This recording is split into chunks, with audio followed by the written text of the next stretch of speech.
Hello friends, welcome back to TNPSC class student. ரொம்ப நாளாக video போட முடியலைங்க. ஏன்னா வீட்டில் வந்து கொஞ்சம் ஹாஸ்பிட்டலைஸ்டு ஆகிட்டாங்க.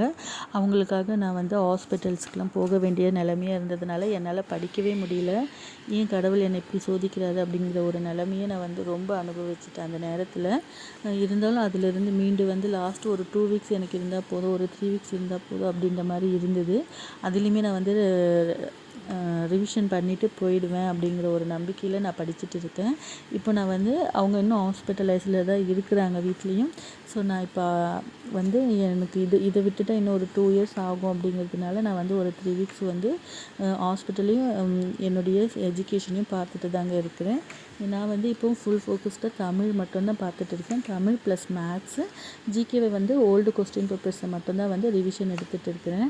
தமிழில் வர மார்க் மட்டும் தான் நம்மளை வந்து போஸ்டிங்ஸ் எடுத்துகிட்டு போகும். அதனால் தமிழுக்கு நல்ல ஃபோக்கஸ்டாக படிச்சுட்டு இருக்கிறேன். ரொம்ப கஷ்டமான ஒரு சூழ்நிலையை கடந்து வந்து படிக்கிறதுனால ரொம்ப ஒரு மனநிலை வந்து கீழே போகாமல் பார்த்துக்கணும் அப்படின்றதுல பாசிட்டிவாகவே திங்க் பண்ணிகிட்டு இருந்தேன். ஆனால் உள்ளுக்குள்ளே என்னவோ நான் படிச்சுட்டேன், ஆனால் ரிவிஷன் மட்டும் எடுத்தால் போதும் அப்படிங்கிற ஒரு நிலமை தோணிகிட்டே இருக்குது. அந்த எண்ணம் தான் வந்து என்னை வந்து இன்னமும் படிக்க வைக்கிறது. அதை நான் உங்கள்கிட்ட இதை ஷேர் பண்ணணும்னு நினச்சேன். வீடியோவும் அதனால தான் வந்து என்னால் கண்டினியூஸாக போட முடியல. இப்போ லாஸ்ட்டு 1 வீக்காக தான் வந்து டேஃபில் போயிட்டு டெஸ்ட்டு வந்து அட்டன் பண்ணிகிட்டு இருக்கிறேன்.